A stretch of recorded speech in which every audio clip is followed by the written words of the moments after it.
Hey, fellow GNTers, those of us who like our spirituality with a twist.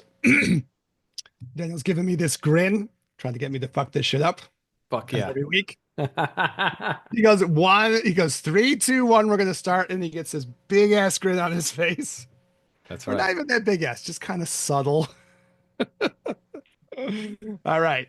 So we were doing the series on attachment theory. That was our kind of latest little project. Yep. Uh, we got like some other episodes in between, but we're kind of getting back to that now to get more to the wrap up part of it.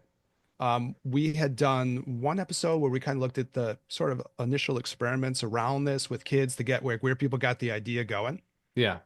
And then we kind of looked at like what kind of family situations would produce these different kind of responses in the kids, right? How they develop these kind of styles of attachment that this theory talks about.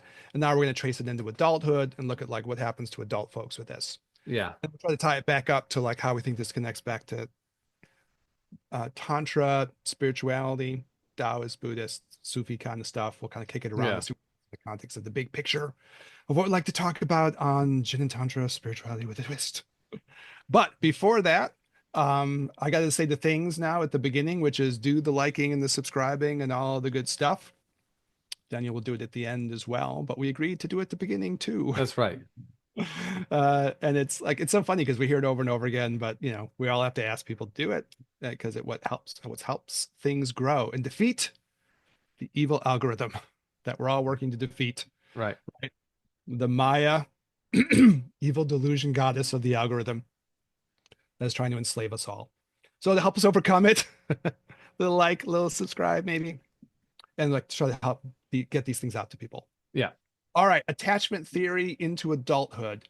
So the whole idea would be kids develop these styles when they're young, right? They have these sort of intrinsic attachment needs, and then you get to like certain conditions that kind of like set the tone for how that happens for kids, kind of conditions them, I guess, right? And then this potentially uninterrupted will carry into adulthood. And the hope for us in doing this is that we present the ideas and then we can all kind of self-reflect and see, okay, does any of this apply to me? And then Correct. what can I do to work on these things, especially in terms of maybe trying to make these more deeper spiritual relationships with people. You know, I'm using these tools to help us do that. So, tantric relationships, Sufic relationships, and so on. All right. So, these attachment needs kind of transfer. Now, in the statistics that I saw around this, it's somewhere in this range of 40 to 50% of the people that end up with like secure adult attachment. So, it's going to be like a lot of folks, approximately half of us, give or take. We're going to have some issues around this. And then And we can kind of secure, trace. Yeah. again, just a brief secure attachment, 2 minutes, because we do have most of our viewers are new viewers on I this. think I think the idea would be that you're able to, it's kind of almost like defined by like contrast with the ones that are bad, but Sure. it's kind of the idea that you're able to connect with people when you need to connect to it, Mm-hmm. connect with them. Your one side, and we'll get to these descriptions in more detail, is you're not too closed off and isolated. So Sure. you cut yourself off.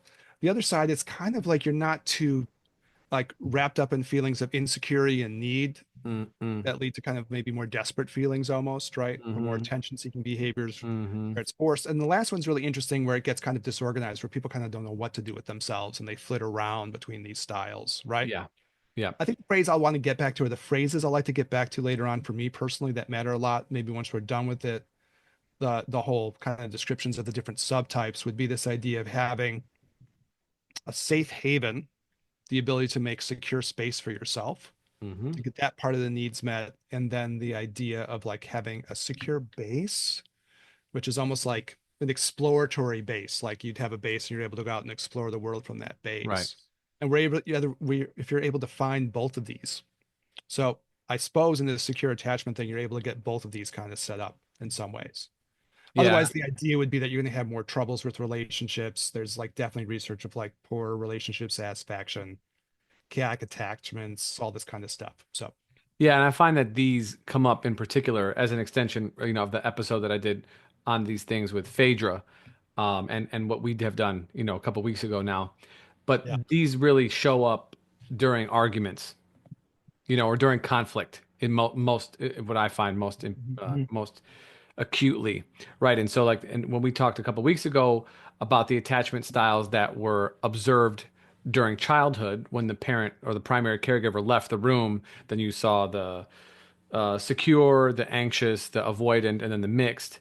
Is that when somebody feels like their attachment with their partner is threatened based on an argument or what disappointment, whatever the case is, then their attachment style pops up right Yeah, at that like moment. when you feel insecure and threatened, right? I mean, those are the Yeah, moments when it's really going to get to it, right? right. I So guess if that's kind some of like the idea of like the baby ducks who get threatened or something and they try to find their attachment person for security and they can't, right? Yeah. Yeah, and you Yeah. just watch how people respond. If somebody is all over it, and they're kind of blowing up a little bit, it's an anxious style, you know, Or like like, yeah, yeah, got, right? yeah, anxious. Yeah. And somebody who withdraws or they ghost, Hmm. there's your avoidant, and Yeah. somebody Yeah. who's Yeah. willing to kind of work through the conflict, probably relatively secure, and then someone who does all the above, the mixed version. And now I'm not saying that as a in a demeaning kind of way, but it is to show that these things are common and that oftentimes they're even inherited or they're observed at a very young age. And so when you're in relationship with somebody, not even necessarily romantic, although it can be, but even when dealing with friends or whomever, you can see this pop up. And if you're in close enough, I believe if you're in close enough communion with them, then you can help them address these things by, gently bringing it to their attention and trying to, be foster growth in that way so that it is not a detriment to the connection. There's this like a great psychologist, Carl Rogers, and then Irvin Yalom is another one. And they kind of talk about this kind of idea that it's the relationship that heals. And I'm a kind Mm, of a big believer in that personally. I think hmm. relationships can be like incredibly healing, like expansive, right? Yes. And yeah, I believe in that kind of alchemy between people. Like I genuinely believe in it. I think that's Yeah. why these subject matters of some of the psychological stuff we do like this, and then the tantric stuff and the Sufi stuff, the Rumi stuff, all these things where it's relationships that carry a lot of power. Yeah. I'm just a particular believer in that, Yeah. and that's kind of been my experience in my life. You get deep things with people, and you'll come out transformed for the positive. I guess I Mm. suppose the negative too potentially. But Also, they're yeah, powerful either way. I was You just know, thinking that. Yeah. yeah, but there's an alchemy there potentially for sure that you can use for It's good, possible. right? Definitely. It's definitely Definitely. possible. Yeah. All right, I guess I'll go through the different styles. I'll kind of give a take on them. Sure. I used Jessica Fern, who has this book, Polysecure, as sort of the basis of this. I thought she makes some interesting observations just to give her props, right? Hmm. It's a book written for polyamorous people, but the attachment stuff in there really isn't focused on any particular group of people with any particular relationship style or anything. It's Right. pretty universal what she's talking about. Yeah. And I think it's well done overall. So, if you're looking for something on this, I can give like a little thumbs up to that one and recommend it. And it's, again, it's not really for, it's, the title has this polyamory thing in it, but it's pretty broad, right? Yeah. Yeah. And inclusive. All right. So the first of these, kind of what you were talking about, this kind of avoidant, dismissive idea where people withdraw. You were talking about the ghosting aspect of people, right? Hmm. Where Hmm. people cut themselves off. So the idea was when these people were kids, they were the people in the experiment who seemed to like go inside themselves, but when you actually looked more closely, they were super stressed out. Hmm. So they look okay from the outside, but even when they were reading like stress hormones in these kids and stuff and heart rates, they were really showing these signs of stress. So that was the pattern, right? And growing up in households, I guess, where they kind of just like turned off, they kind of gave up. I'm not going to be able to get my needs met. So why even bother is the kind of underlying psychology of these folks on some level, right? Hmm. If you trace it into adulthood, to share some of the ideas around this, and we can all kind of look in the mirror and see what we think about it. But they're more distant. She points out that a lot of times they'll tend to see other people as kind of weak, needy, or dependent Mm. because they sort of cut these things off in themselves and they've kind of minimized them. So they're the kind of people that will look at other people and I've known people like this. They'll look at others as kind of weak and vulnerable. They don't like the emotions as much. I have one important in my person in my life like this. And it was really funny because I was saying to her, like sometimes you don't understand the difference between like a thought and a feeling. Mm. They're not the same thing. I was trying to talk about something and I was just like kind of like expressing it just for like the camaraderie of it, and just like oh yeah, that sucks that it's like that or whatever, Right. I didn't need like a whole solution presented. I wasn't even interested in that in the moment, you know. There's an old show called Buffy the Vampire Slayer that I happen to like, which Daniel probably never watched a single episode No, no, of. no. I did. I've watched a bunch of episodes. Oh, you like it too? Okay. There- Surprisingly, yes. There's a great conversation they have where Buffy's trying to like talk to one of the other characters, Willow, who's one of her best friends, and Willow is learning magic, like actual like Hogwarts kind of magic, Harry Sure. Potter magic, not like card tricks. So, she's learning magic and she's having some hard times with it. So she talks with Buffy and she says, is laying out the problem. And then Buffy tries to like say something back, which hits completely wrong. And Willow's like, uh, what are you doing? And she gets super upset. And then Buffy goes, oh, I didn't realize we were having a different conversation. We were having the I feel your pain conversation, Mm, not the, you know, it's no big deal conversation or let me solve the problem for you conversation. yeah. And I thought that's such a wise little piece of writing because people get it wrong, you know? Yes. Yeah. Yeah. And I think that's what I was trying to express a little bit. Like, the difference between a thought and a feeling. This is just a feeling. I don't need a whole checklist of how I'm going to solve some shit. Anyways. And You wanted to be heard. yeah, I just needed to like get the emotion out and that's it. And that I was feel that. like this is a very common conversation in couples, typically with the female side saying, I just want to be heard, and the male side saying, but I could fix it. I have an idea. I'm gonna give you a solution. Well, my daughter always gives me shit. I'm a little effeminate, so I'll take that. That's your inner deity. Your Yes, yes, yes. My inner Tara was like just yes. expressing, emoting. Yeah, yeah, yeah. But it is something. If might catch people who are like this idea that they kind of minimize the emotion aspect of thing, and they'll see other people as being kind of weak or needy or dependent. Yeah. She kind of theorizes that maybe some of these people, even though they might show a stronger exterior, they have some of the self-esteem issues you might get. Mm, Everybody can have these things. I guess overall, there's are questions of like their ability to connect relationship wise and then sometimes sexually too, because they can't kind of like give over to the emotions of sexuality, right? mm. I can do the physicality of it, but maybe not the emotionality of it. Mm. They tend to minimize relationships and they kind of be more repressive of their feelings, right? And so they don't understand emotions. They're more logical people and they may not get it. There's kind of interesting sub observation that they say that they don't remember their childhood very well Mm. and their relationships might be a little bit kind of generic or something. And there might be something to that when I think of people who are a little bit more like this. You ask them and they'll say, oh, everything was great. And if you ask them details, they'll be like very vague about like the things that happened, even when they're Sure. kind of dramatic sometimes. The person I was thinking about actually had a woman like commit suicide in front of her, Oh, jumped off a building and landed in the courtyard. And she talks about it like kind of like it's nothing, you know? So kind well, of a that's tough person on some level, but you also feel like kind of minimizing. kind. But Yeah, great person, what's that? definitely beyond kinda. Yeah. Um, but the genericness of it and the minimizing of it is, I guess, one of the features of this. Sure. That's a dramatic example of that. But Right, but it's a protective mechanism for sure. yeah, you would think so. Yeah. They and so in a certain sense, there's a denial aspect to this. We did these episodes on defense mechanisms back a Yeah. bit ago, right? And this is Yep. sort of a denial of the more vulnerable emotions, right? Mm-hmm. And maybe kind of like an inability to kind of recognize those things. And then maybe it cuts them off from other aspects, like kind of a lack of body awareness sometimes, because the emotions will sometimes be so much there within the body, right? Mm. That thing in Buddhism where you have like the form aggregate, the physical part of the person and the emotional parts, right? Yeah. Kind of there, and there might have a little bit of a cutoff around that. But yeah, it's funny because they have like a lot of independence and stuff. So maybe positive traits too. Then she kind of captures it at the end with the idea that they do well kind of being alone rather than being with others, and it can be kind of harder for them to move back and forth. Yeah. All right, so that's that one. You got anything else you want to throw in No, on and that? that's the avoidant one, correct? That's the avoidant Okay. dismissive. Yep. Yeah, yeah, yeah. Mm-hmm. And then what you were talking about before, the anxious preoccupied one. Yeah.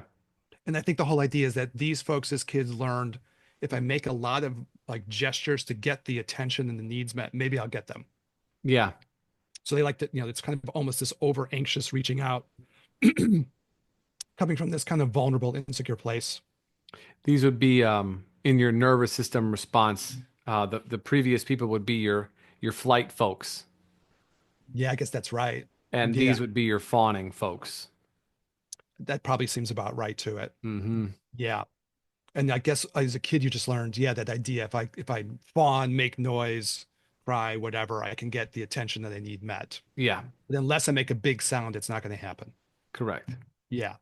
So, so again, it kind of like I'll go to the Jessica Fern stuff. Again, this kind of extreme need for closeness, fears of loss and abandonment, Hmm. which again, like self-esteem stuff across the board with all of this, right? Hmm. But then this idea that they'll kind of like monitor and hover over the partner because they feel insecure, right? Yeah, There's these things of vulnerability. To others, then this can be felt as sort of like over controlling or demanding. For that person, they're coming from this anxious space, but it can be kind of pushing, ironically, pushing the partner away in adulthood, right? yeah, And it kind of like drives the other person to like pull back. In general, she kind of points out too that people, these kinds of folks will move very quickly into relationships, kind of driven by anxiety. And maybe that means they won't be as selective as they could be. They won't sure. differentiate out who's like the best people for them. Right. Yeah, their level of That is, discernment is not as high because of their desire to have the connection. They're willing to accept things that are not necessarily on their want list. yeah, yeah, yeah. Yeah, I guess blind spots to, is this really the correct person or not? I think we probably both known people like this for sure too. Yeah, I think they're in the mirror. Um, so, and they don't leave space to explore whether the relationship is right or not. Right. They're like so in so fast, Yeah. right? And then, they're kind of almost like overcommitted in before they really could tell what the true dynamic of the thing is going to be. Yeah. Um, then there's kind of that element of like maybe could be self-sacrificing for dependence needs. And there's kind of the irony, like this may not always even match what the partner really wants, Hmm. but they're kind of sacrificing stuff to kind of pull the person closer. But it might be ironic in the sense of like, God, this partner doesn't even want these things, but it's sort of the space that this person tends to come from, right? Yeah. And as far as like other kleshas, to use the fancy kind of Buddhist word for kind of these negative emotions and negative mental states, they call them kleshas, right? So there's kind of jealousy, possessiveness, um, uh, and then kind of interesting things with like sexuality she mentions too. So these vulnerabilities of jealousy and possessiveness are there. Back when we were talking about like tantric partnerships, that was one of the things they did bring up. You have to like minimize the jealousy and possessiveness things. Yes. But a Yeah. lot of people feel these things so deeply, and it's cultural too. But it's a deep question. And then she mentions like sexuality things that are kind of interesting. Like the person might engage in sexual things that they don't really want or really enjoy, but they'll do it just to sort of get that connection with that person, which Hmm. that's observant too, I think, right? Yeah. Yeah. Where maybe like the avoidant person, they'll engage in sexual things, but it's harder for them to fully let themselves go, right? But you got the pooch in the background. I've never seen Yeah. the Yeah. He's dog back before. there now. Hey. um, where for this kinds of people, they're engaging in sexuality and they're doing things. Maybe they're trying to like, I think maybe their underlying goal is to hold the person close, Yeah. right? And it's Yeah. attention. When someone's Yeah. undivided attention is on you, then there is nothing, then there is nothing else that is there. You are important. I'm thinking of people who enjoy this, thoroughly enjoy the submissive role, you know, Yeah. that even though maybe other people might not think that like, oh, what gets done in that role is for them, the people who are in that role, I would imagine, know that they have the undivided attention of the person who was being the more dominant in that moment, you know, Yeah. Yeah. Yeah. Yeah. and they are the focus of their attention. They get all of the things that is being emitted at that time, and they matter. Yeah. And I guess it's a question of like whether the person truly enjoys that or not fully. You know what I mean? Or whether they're doing that from some place of insecurity and need to like be pleasing. Right. Hard Yeah. to say, you know? Very hard to say. Very hard to say. I don't even know if in those kinds of situations, I mean, I've never, experienced, the kind of like the deeper ends of that, you Yeah, know. yeah. Um, I don't even know if it's even appropriate to ask. I'm assuming so. You're going to have conversations around safe words and boundaries and whatnot, but like Mhm. I like is asking someone's psychology in those moments, is that a turn is that a no-no? I have no idea. I don't know. Well, that's like, one of those things, right? If you don't figure that stuff out ahead of time, that's where those things get really potentially effed up, right? Right. I don't want to go into like all the details. We had Lady India on for one of our episodes back in the Yeah. day, if you want to go back. And she was really interesting to talk to because she's more deep into that world Yeah, for than sure. us. And I get what she was saying though. She was sort of saying like, I came from a place where I was more, you know, sexuality and relationship had been damaging for her in different ways. You can listen to her describe that in the episode if you're curious to go back and hear it. But she also said like the whole kind of S&M community, subdom community was very healing for her because you could sort of play Mm-hmm. with ideas of trust, which is probably the better way that that'll work Yes. rather than if you're just doing it like as a people pleaser or something Right. like that. Right. Yeah, yeah, yeah. And that I do understand. Those elements of trust and sexuality can be pretty Mm-hmm. fascinating if you get the right Mm-hmm. person. Mm-hmm. It's almost a trust game, right? Yeah, you help to I'm thinking develop. one person was really, we were really good with that with one another. Like we could kind of play the trust, Well, you're that kind of developing you're thing. developing that secure attachment through these little, mini experiences. You know, Yeah. you're trusting them, but that's giving you security, you know, to have in that other person, and then therefore you're having it within yourself. I guess there's something fascinating, like when you get to the sexual aspects of like pushing those little boundaries of trust a little bit, Yeah. you know? Yeah, there's an excitement to that, right? Mm-hmm. And like then the like I guess in Buddhism you say like a magnetizing, like a feeling of closeness because Yeah. you're going to a space, Yeah. it's deep. It is. Yeah. Um, all right. Anyways, she also, Jessica Fern, going back to this kind of group of folks, she talks about kind of like emotional confusion, Mm. where the person may not always be able to tell their own feelings from the partner's feelings. They're empathic, I guess you'd say, right? They have Yes. sensitivities, but they're confused by where the cutoffs are. This man, this is so common. This is so common. Yeah, yeah, yeah. People are very sensitive, in general, especially in this kind of world. And when I say this kind of world, I mean the healing world, the Mm. kinkier places, the people who are probably a little bit more progressive in their views, people who are a little bit more hippie, your artistic folks, your creative folks, your neurodivergent folks, these kinds of folks. Um, they tend to be very empathic, and I hear it in the clinic. I don't know how much you hear it in the clinic, Eric, Yeah, but yeah, people who say they take on other people's stuff yeah, and they swear they're like, but it's not mine, it's not mine, it's not mine. And I'm inclined to believe them, but they're still presenting with it. So whether or not it's quote unquote theirs or not theirs, it's yours now. You, yeah, yeah, you, yeah. you know what I'm saying? And so this again, the term discernment comes up once again as to, how can you navigate someone else's emotions while still maintaining your autonomy and being, sympathetic to their situation and sort of what I say, lending out your heart without taking all of your, without taking on the other person's stuff, not knowing how to discharge it, if that makes sense. Yeah.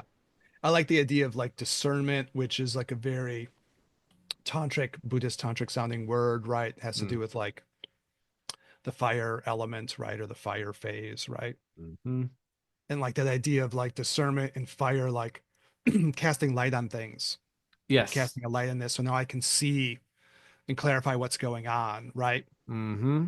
That whole idea where I think like I get what she's saying here. She's saying like, there's this sensitivity and there can be just a confusion within those emotions, right? Yeah, Maybe like we haven't done like the five phase or astrology or these other kinds of things with these folks, but there's a kind of a watery quality to this too, right? sure. Yeah. Um, I guess like I suppose okay, again, she says like they're very sensitive, but they can be confused by their partner's emotions and like attributing things accurately or something. Hmm. And that's very interesting. When you get people who are really close, I was having some thoughts about this today. Sometimes even from afar, there's those feelings, right? Where you're like, okay, I'm feeling something with this person. Hmm. And you sort of wonder, like, is that me? Is that them? But Mm. you almost maybe have to ask those questions at times, right? To get that Yeah. discernment thing going and really say, okay, what exactly Yes. am I feeling here? Because if you're really close with people, you can feel those things, Yeah. right?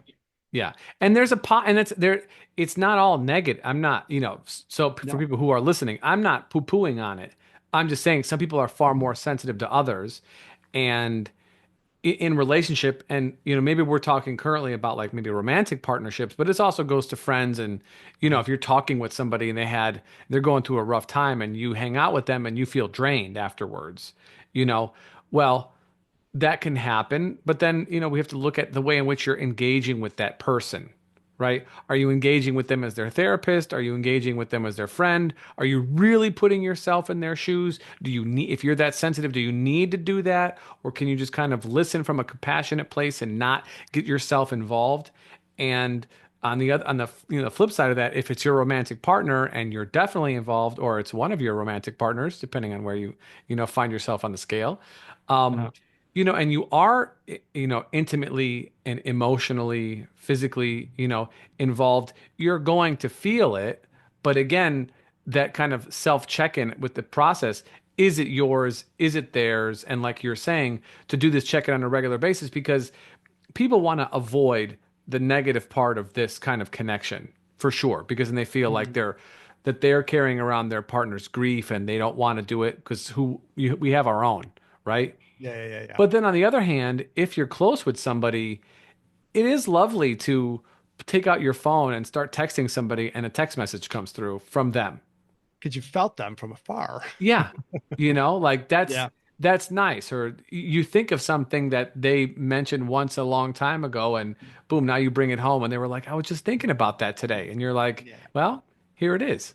So yeah. those are the benefits of it, but we have to, for me, we have to take both sides. The beautiful synchronicities that occur, and then also the, being in the trenches with the person, because you do have these kind of like psycho-emotional connections. But I think, to summate my point, what you were saying is it's a regular act of communication, using specifically discernment to tell what is what as you're experiencing it. What is yours, what is theirs, and making that very clear, so then you can develop a relationship with yourself that you can check in and say, I'm feeling blank. Traditionally, this when I feel this, I'm reminded of my partner, but I've checked in now, and it's for me to check in, not necessarily for me to feel bad about, or X, Y, or Z, or whatever. So you have to kind of develop this internal dialogue via your sensations, so that you can feel like you have autonomy within the connection. Yeah, I think like yeah, I think the Buddhist, tantric, Taoist aspects of this, like having to do with interconnectivity, is really kind of amazing, right? Hmm. Because on some ultimate level, we're all like interconnected. That's like one of the principal theses, right? Yes. Yeah. The Flower Ornament Sutra talks that way, we're all interconnected on some level. Now, if you have deeper karmic things with people, you're more interconnected Yeah. in this immediate sense, right? Maybe not in an ultimate sense, but in the Yeah. relative Yeah. sense, you're more entwined with them, though you're tied in with everything, right? But you have these deeper karmic bonds with people, right? They're more profound. So you are going to feel people. And so then it's this weird question of what do you do about that? I'm cheating ahead a little bit because I guess we could say what you do about it when we're done with all of them, but we might as well say it here, some of it. Go So for it. I know for me, like when I was going to do Zen, I had done psychological stuff, and that was being able to self-reflect and start to discern in that sense, right? So I had my psych mentor, Dr. Michael Schnurr. Thank you so much, Michael, for helping with all these things, right? Hmm. And again, I came from a kind of a troubled background. Probably the next thing, this confusion, because the household was so random and all over the place and chaotic, right? Yeah. So, so I had some avoidant features, probably some of these anxious features in me. Um, but part of that was that clarity of the psychological part and kind of defining those things, being able to turn inside and more accurately identify things, a discernment, right? Hmm. My feeling of the Zen thing, as far as this stuff goes, was almost like, and I think we'll totally get each other with this, was almost like the idea of like an electrical kind of analogy, like capacitance, like a capacitor. How much charge can you hold? You Mm, know, and I remember thinking about that a lot because, the more charge, that's kind of a Zen vibe, but the more charge you can hold, the more at ease you are with things. mm, The tensions of things don't bother you. You can hold a charge, right? It doesn't freak your shit out. And that was kind of important too, and I think I did think of it in almost like an electromagnetic kind of a way or something, right? Capacitor is like a thing that holds yeah. electrical charge. The more the capacitor, say for people, Oh, yeah. Sorry. it holds electric charge, right? And the bigger the capacitor is, the more charge you can hold. Yeah. And I remember thinking, this Zen is interesting, because you just develop more and more capacitance, Mm, right? And so stuff doesn't bother you as much, so that was part of growing. Um, when I got to studying with, my Taoist teacher and Chinese medical teacher, Master Wang, Master Shengli Wang, he had this really good advice about, on the one hand, starting to find the happy spot within yourself. We're going to do a retreat on Buddhist Tantra coming up in the next week or so, right? yes. Yeah. And, part of that's like, can you find your bliss space right inside? Can you meditatively train yourself for that? And it was kind of similar with him. And so that made a difference too, because if you can find that spot, then you're less thrown again, right? He also thought that there was like this big sea of energy that we could all tap into. So in that case, you don't feel like you're just supporting yourself with your own energy. You feel like you're supporting yourself with, like, he would use the word true chi, which is kind of like a Chinese medical term for Zhen chi, true chi, the true chi of the universe you can tap into. Mm, I have students come up to me and ask me about this, like, how do I go through and deal with patients and not take on their stuff? And I think I learned the most for that, Daniel, for me, like working with Master Wong, because mm. he was like, you don't have to just use it for your own energy. You're part of a big sea of energy. Does that make sense to you, or how do you think about that shamanically? Yeah. So that's a good way of, that's a good idea. Yeah. Sort of dipping into the universal potential for the moment, if you will, when dealing with patients, or if, because there's people here who are practitioners, but, fortunately our audience is growing and people are do all different kinds of things. So we try to kind of relate it to your regular life. And we'll just say you're dealing with friends or family or your kids or whatever. And you do feel like maybe some problem is overwhelming to you, or you don't have the answers because who has all the answers? And yet in the moment, you're compelled to provide support for someone, right? So you don't want to go, I don't know, and then just walk away like that. That seems like you'd be abandoning that person. And so then, Eric, I think if I'm just summarizing what you're saying is that like you can kind of relax and tap into like a larger sense of the subconscious, if you will, or this greater field that's around you. Is that? Well, he was definitely like being very like Chinese Taoist, where he was, and Mm-hmm. Zen masters would talk this way too. I Mm-hmm. remember like kind of like realizing they're saying a similar thing. I think, you can feel overwhelmed when I have to hold this just me, Right. Right. but if I feel like I have a connection to, like, however this is for each person, if you're a Taoist, like the Tao, you Yeah. know, or like the Buddha nature of everything, or like the big sea of, like, Master Wang's term was like true chi, the true energy of the universe, that's kind of Right. healing and supportive and all that. So a lot of his training that I really enjoyed and made the biggest difference for me was started feeling, oh, I can connect into this bigger sea of energy, right? Yes. So I don't have to hold this all just myself. Right. I can tap into something bigger than me or something, and it doesn't feel as overwhelming. So It's kind of an interesting meditative thing, you know what I mean? yeah.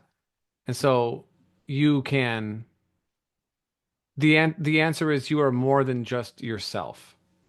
Yeah, I think that's right. You are more than just the way that you think yourself to be. So you are more than Eric. I am more than Daniel. Listener to this. I know we say listeners, but only one person is listening at a time unless you're with a friend, right? Yeah. So we're really just talking to one person. So you who is listening right now, you are more than just you. Whatever your name is, whatever your identity is, you are more than just that. And what does that mean? That means that you have all the things latent to your life inside of you that will either be relearned or awakened or however you want to look at that when you in terms of absorbing information from the external world, but ultimately those things reside within inside of you as a number one. So if you ever feel like you don't have the right answers, then just take your time, be quiet for a moment, and then come with something that comes really from the heart. Allow it to arise. A lot of times, the thoughts that we have at the very superficial aspects of our mind are just thoughts. They're just, boom, boom, boom, boom, boom. But like, let something rise from you. And then simultaneously release the expectations of being correct. Because if you're wrong, you're wrong. It's not necessarily about being right at that time. It's about holding space. Eric, like you talked about earlier, you just wanted to be heard. You didn't need it, right? Yeah, yeah, true. Hmm. Right. So that's part of it. And then the other part is that like we don't have to, and so the same thing, you are more than just yourself. You don't have, like you said, you don't have to carry it. It's not that you're taking all of this on and holding it inside of this little body. Hmm. You can take this and put it in a larger bank that can hold infinite amounts of information because it already does.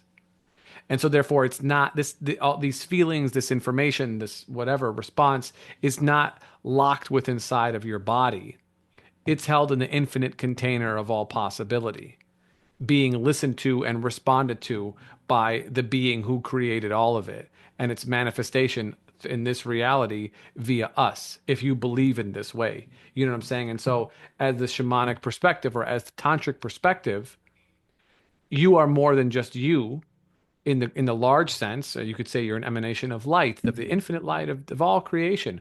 Or on a more maybe like we could say specific example, you are an emanation of something that you identify with as a being. So if you have a deity practice, and you believe in Jesus, will start here. Well, then you're an emanation of that, Holy Trinity or Jesus himself or whatever. So you can take solace in that you believe this, and this is what's coming forth. You're pulling from that. And if you are a tantric Buddhist and you see yourself as, Vajrayogini or Tara or something like this, then you're an emanation of that, and that's the being that is coming through. If you're Hindu, then you see Ganesh or Shiva or Kali, you do that. And if you're a shamanic practitioner and you have some guides that you work with, whether they be animal or person or a combination of both, then you're an emanation of that. And that is the being that is also doing the work with the person that you are holding on. So you don't have to be limited to the capacity for which you believe you can contain, and you don't have to be limited to the capacity to which you can come up with something on the moment, on the spot, with the quote unquote right answer for someone. You can take your time and go a little bit deeper and allow the correct, the correct answer for the moment that feels right for you to arise from the center of your being. Yeah, I remember like how striking it was. I heard it from like again Master Wang, who was my Chinese medical mentor and kind of Taoist teacher. Sure. But before that, it was Toyota Sensei, who was like a great Aikidoist in the Chicago area, like real high level, Mm-hmm. like one of the fundamental teachers in that whole tradition, and also became a pretty great Zen master over the time that I was kind of watching him. You could kind of feel he surged forward. I remember him saying, he was kind of giving his talk. I think maybe we mentioned this in some episodes way, way back in the day, but he was basically just saying, don't worry about energy. There's tons of energy all around you. Sure. Don't worry about it. There's lots of energy you can tap into, in a positive sense. It's not all negative. It can be, the purer, more positive energies. And that Yeah. really struck me. And it sometimes it's hard to like, you know, get to like feeling like you can believe in that or accept that. Sometimes it's Right. maybe like I was thinking about this with our retreat coming up. Sometimes you just have to sort of like suspend disbelief a little bit and go, okay, Yeah. let me just try, and see what you feel, right? You Hmm. might feel that there's more there than what you think. So that can be hard sometimes in the beginning, I know. Yeah. Right. All right, so on these folks, um, again, so the other thing yeah, she mentions this is again these particular kind of like uh these anxious, preoccupied folks is they can kind of lose their sense of self too. And I've heard people talk that way. They feel like they kind of lose who they are in the Sure. midst of all this emotion. Uh, Wrapping it up, they have these fears of abandonment. They have these fears of being rejected, right? Mm. So they have all this anxiety. So they're in this attuned kind of sensitive thing where they can lose themselves and others. They need all this reassurance. And then they tend to like overcommit to things, and then it doesn't always so great. So yeah. So their idea is that they struggle more with being alone is the basic concept of this. So I think that's a little complicated, you know? Yeah. Yeah. Okay, the last of these folks, to wrap this one up. We don't want to have this one dragging on. Yeah. So the last of these folks is disorganized, fearful, avoidant, like both the other versions that are kind of messed up. I think the idea is that, with the environment for these kids, they just couldn't figure out how to get any of this stuff met. And sometimes the environment is very chaotic or fear inducing. Mm, Specifically, the notion that the person that you want to connect with as an object of security is also the one that's threatening you. mm, So something fritzes out inside of you, right? So, people come from environments where there's like abusive parents and things like that, yeah. especially, Yeah. like, okay, you're the person who's supposed to protect me and I'm supposed to go to you, but you're the one that's harming me. Right. The whole system freaks out, right? On some deep level, I guess, right? I mean, that's an interesting idea already there to my mind. Like it just loses it Yeah. because this fundamental thing can't find a home base and it has those ingrained qualities and there's no place for it to go. So, all right, the description of these folks would be, they're uncertain whether to attach or pull back. Then they don't know how to do this. Sometimes they'll be close. Sometimes they'll pull back again. They don't know how to make a consistent strategy of connecting. And with the idea that it's almost like a strategy kind of, right? That an organism learns really young. That's kind of interesting too, I think, right? Isn't there a Britney Spears song that goes, "Sometimes I run, sometimes I hide"? I've never, there might be. What do I know from Britney Spears? Whoops, I did it again. Not that Yeah. song. Yeah. Um, Britney. She had a lot of her own. I know she okay now. I don't want to go up on Brittany because we don't have much I time in don't this know. episode, but she definitely had things going on. For sure. Yeah. Yeah. That That probably that was was semi-autobiographical because it yeah. seemed like her upbringing was pretty difficult. Yeah. Um, oh, so then okay, other kind of stuff like this, they're uncertain like whether to trust or not, because sometimes the trust has been kind of dangerous, right? The people that Yeah. they've tried to be open to were damaging. Yeah. Um, and yeah, they'll kind of demand attention, but then when someone gives the attention, they can withdraw or feel like it's not right. I don't know, maybe I Right. was guilty of that. I don't know. Internal distrust of themselves, right? And this idea of feeling, I guess, like again, like a lot of self-esteem things with this, But I Mm, think these people can really feel kind of broken inside, and yeah. maybe because they haven't really gotten the kind of love and support at all, they can feel really kind of unworthy. Mm. Would be the idea. Well, I believe it. I would imagine at some point you don't have an answer for the reality that you're in, whereas the person who was supposed to be helping to nourish you and balance your nervous system and balance your sense of, safety within the world is the one who is creating trauma and making you feel unsafe, that you would, from a sense of powerlessness, blame yourself Yeah, that makes sense, right? because you Why don't can't I really get these have many things other back? options. You can't Yeah. blame them. You're too young, really, or too, unable to push away and get space to think. So you're I mean, at least in the moment, I would imagine you would blame yourself because what else would you have to blame? What other, how would you learn any other way?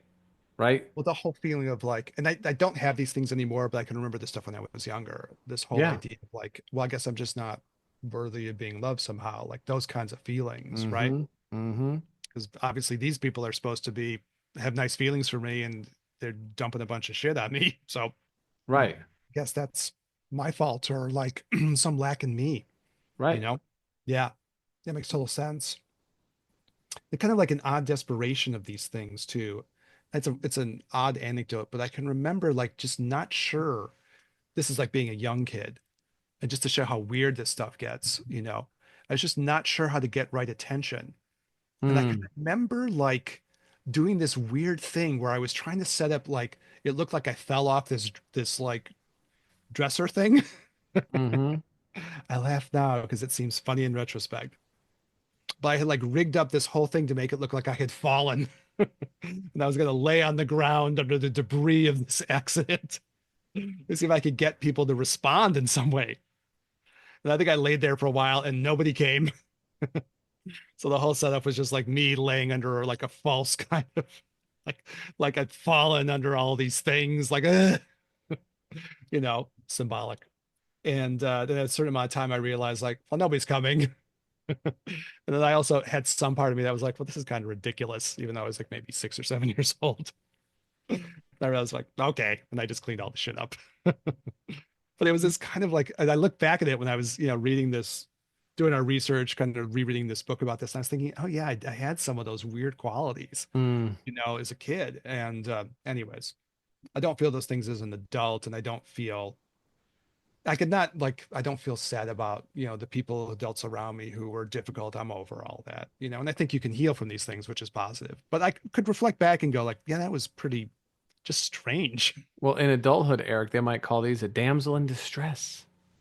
Yeah, maybe so. It's a second reference to me being effeminate, but I'm going to take it. So Well, I mean, I meant this in, I don't mean you. I didn't mean I you. I was the mean, damsel in distress, well, I meant like, and laying under all the shit I piled on top of me, as an adult though, like kitty books and chairs. And yeah, as an adult, could be, right? Could be. people who Yeah. need, who are always kind of needing saving or, assistance in Yeah, that I kind of wonder way. about that with the anxious one too, Sure. you know, the anxious, preoccupied one. So just like as we try to like find ourselves in this, this Jessica Fern kind of gives kind of a different version of what this might look like for people because, you might see more of the kind of avoidant part in these people, or you might see Hmm. more of the anxious part. But then she also makes an interesting thing where she says some of this might be more obvious from the outside. The person will act these things out, right? And you'll see the obvious, like okay, I need to connect, or I'm going to pull back. I don't know what to do with myself. It might be more transparent in their behavior. But she also talks about people who you wouldn't know that from the outside, but all that shit's going on inside of them, and there might be this holding that more internally. So I don't know if you think about people around you where you're trying to understand this in others, or if we're thinking about ourselves. Right. That's an interesting thing to think about. It might not be as obvious in your behavior, but you might be feeling those things kind of on the inside.